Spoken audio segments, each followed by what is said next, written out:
My dad's new girlfriend makes him forget and neglect me, so I told her what a disgusting piece of trash she was, and he kicked me out.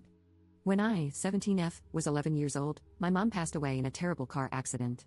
Before then, she and my dad, 44M, would spend a lot of time with my sister, 13F, and me, and we used to go hiking every other weekend. My dad became a shell of his former self after the accident, and it was the hardest year of my life.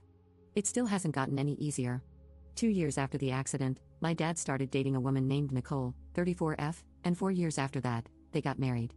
Nicole never made any effort to talk or get to know me or my sister, she only seemed interested in my dad. Early on into their relationship, my dad would invite her to go hiking with us, but she didn't like being outside, and over time, my dad stopped taking us on our weekly hikes. After that, my dad started going on elaborate trips and frequent nights out with just Nicole, leaving my sister and I home alone. I saw my dad come out of his shell, but it turned into something else entirely. I started feeling neglected and like I was losing my father. One time he even forgot Mom's birthday. After Nicole came into our lives, my dad just wasn't there anymore.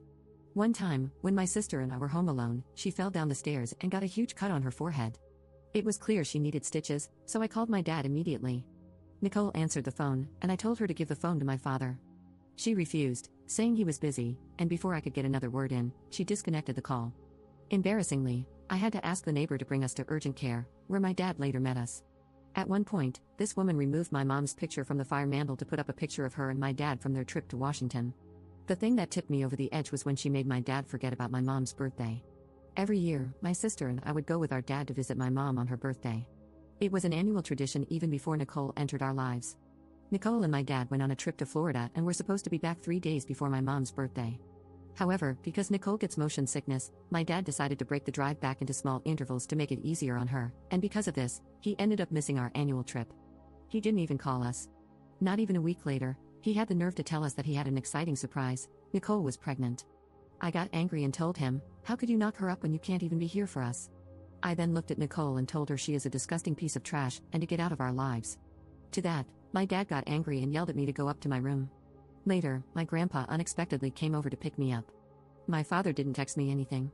Even as I left, he wouldn't even look at me. It's been 2 days, and I'm still at my grandparents' home. I feel ashamed for saying what I said, yet I don't feel overwhelming regret. Edit. I didn't touch on this before, but I am currently living with my paternal grandparents.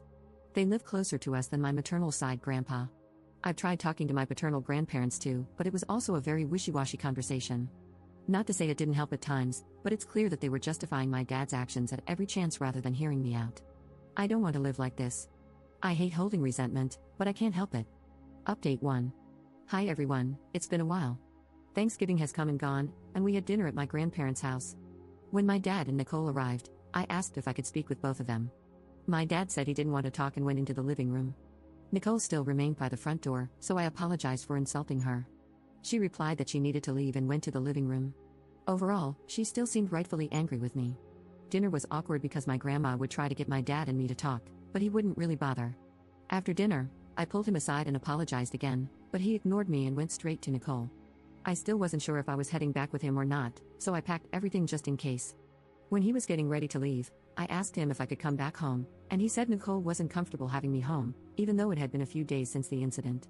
I spent the entire night crying on the phone with my sister. I called my maternal grandpa when everyone was still sleeping, and it ended up being a 2-hour call. I basically mentioned to him everything I've said here and how I want to live with him if possible. He said that as much as he wants to get me out of here, he can't do much without my father's approval. I hinted at a legal approach, but he said he wouldn't be able to see us if it got that far. After having the call with my maternal grandpa, he reached out to my paternal grandparents a couple of days later to discuss my situation.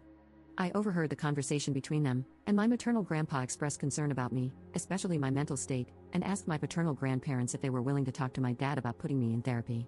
My grandparents said they'd be willing to take me to their church's mental support group or talk with their faith leader who specializes in grief counseling. My grandpa pushed back on the idea and mentioned the need for more professional help, but they were not receptive to the idea. All three of them also had a heated conversation about my living arrangement. My grandpa said it was ridiculous for a grown man to throw out his daughter, and it was shameful that my paternal grandparents were not adamant about helping me get back home. That's all I heard regarding the conversation. Now, my grandma started taking me to weekly private sessions with a faith leader. I'm not entirely happy with the arrangement, but it has helped me start to process my grief in a healthier way. Also, I am still living with my grandparents. I apologized over and over through text to my dad and through my grandparents, but he has not responded. My maternal grandpa has called my dad many times, but my dad blocked him. I am contemplating telling my school counselor next semester all the details regarding my dad and not omitting anything to protect him. I also wasn't invited to my dad and Nicole's Christmas dinner, which hurt, but I'm starting to not care about having a relationship with my dad. I don't know if my feelings will change. In a twisted way, it was good he didn't let me go back home with him. The space has helped me focus on myself. Update 2. Everything is a mess right now, so I'll try my best to be coherent. In hindsight, this was an idiotic mistake on my end, but after scheduling a meeting with my counselor, I mentioned it while calling my sister. On the call, I never explicitly mentioned my intention to report him, but she started freaking out and told me it wasn't a good idea. She ended up crying on the call, saying that I would be hurting our father if I reported him. I told her that I wouldn't go to the meeting to help her calm down. Regardless, I still planned on going to the counselor meeting. I scheduled the meeting during the second week of January while my dad was out in California. The night before the meeting, I received a call from my dad. He said that if I ever wanted a place to live again, I shouldn't spread lies about him to the counselor. I assured him that I would never do that, and that was the end of the call. This was the first time I had spoken to him in days, and I never gave any indication of reporting him. I realized my sister must have said something, so I called her to talk. I asked her why she would tell him something like this, and she said that he called her to ask what I was doing. She slipped up and told him that I was planning to meet with the counselor. I still ended up going to the counselor meeting, and I told him everything that was going on. I asked the counselor not to notify my dad about the meeting, and he said he wouldn't. At the very end, the counselor gave me a couple pamphlets for mental health support and said he would follow up with me. He also dodged my questions regarding what would happen from then on. A day later, right after I got home from school, my paternal grandpa called me over and said he wanted to talk. He told me that the school had called my dad to set up a meeting with the counselor. He started to yell and get angry with me, saying that if I pulled his crap, they'll take my sister and the baby away. He also said that I wasn't raised to lie and continued to reprimand me. I never thought my grandpa was capable of being this way, but it scared me how angry he got. I also got grounded, so I'm not allowed to drive or visit friends for a couple of weeks. I don't know exactly what went down in the meeting between the counselor and my dad, but from what I can gather from my grandpa, there was a police officer present in the meeting, and they will be conducting a wellness check. Also, my dad denied everything that I told the counselor and chalked it up to me being spiteful because I lost my mom. I wasn't in a good mental state afterward, and I still am not. Recently, all I can do now to pass the time is call my friend and ask her to stay on the phone with me, otherwise I'm just rotting in my room.